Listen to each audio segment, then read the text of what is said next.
Veremos a continuación otro concepto básico que vamos a necesitar para ocuparlo en semejanza de triángulos, y es lados homólogos. Es una palabra que vamos a ocupar muy frecuentemente. ¿Qué es el lado homólogo? Es el lado que ocupa el mismo lugar, pero en otra figura. Tengo dos figuras, ambas son triángulos rectángulos, y yo sé que son triángulos rectángulos porque se forma un ángulo de 90 grados en ambas.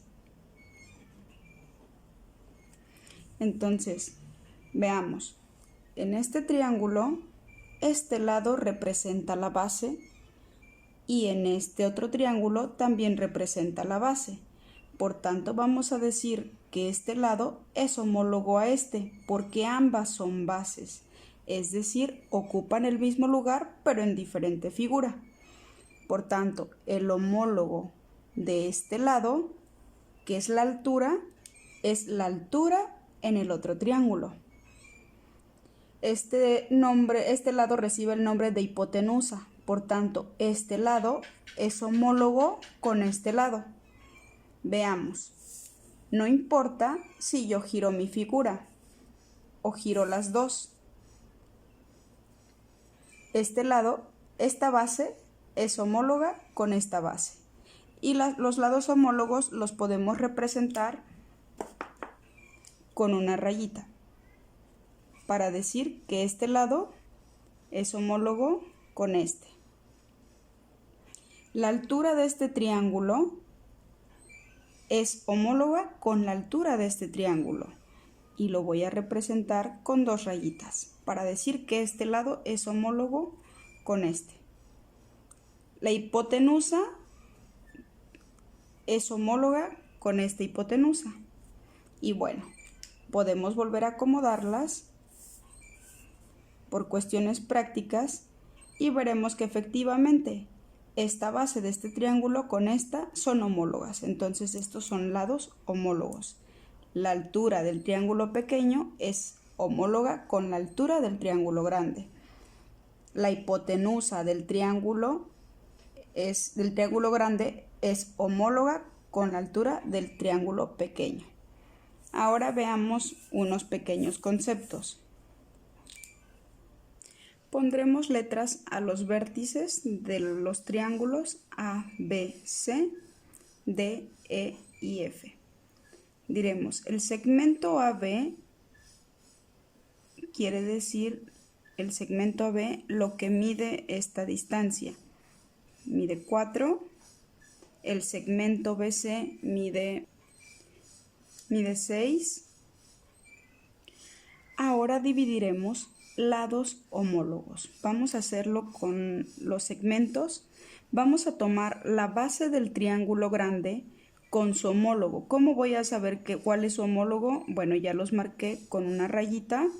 Entonces, el segmento DE, esto significa segmento. Anoto las letras DE y la línea que pongo arriba de ellos significa segmento. El segmento DE entre el segmento AB sé que son homólogos. Otro par de homólogos empiezo nuevamente entre base grande, entre base chica. Ya formé una razón. Vamos a formar otra razón. DF, que es altura. Este segmento mide 12 centímetros. Lo vamos a dividir entre su homólogo. ¿Cómo voy a saber cuál es su homólogo? Si esta es altura, yo sé que esta es altura porque tiene dos rayitas también. Entonces la vamos a dividir entre el segmento CB. Segmento significa la magnitud que hay entre estos dos vértices. Vamos a ver el otro segmento que sería EF, que es hipotenusa, entre su homólogo. El homólogo de F es CA.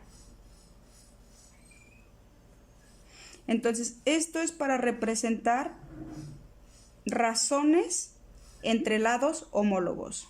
Repito, esta es base de un triángulo grande, la voy a dividir entre la base del triángulo pequeño, DE entre AB. Vamos con la otra. Altura, DF entre CB, porque ambas son alturas, entonces DF entre CB.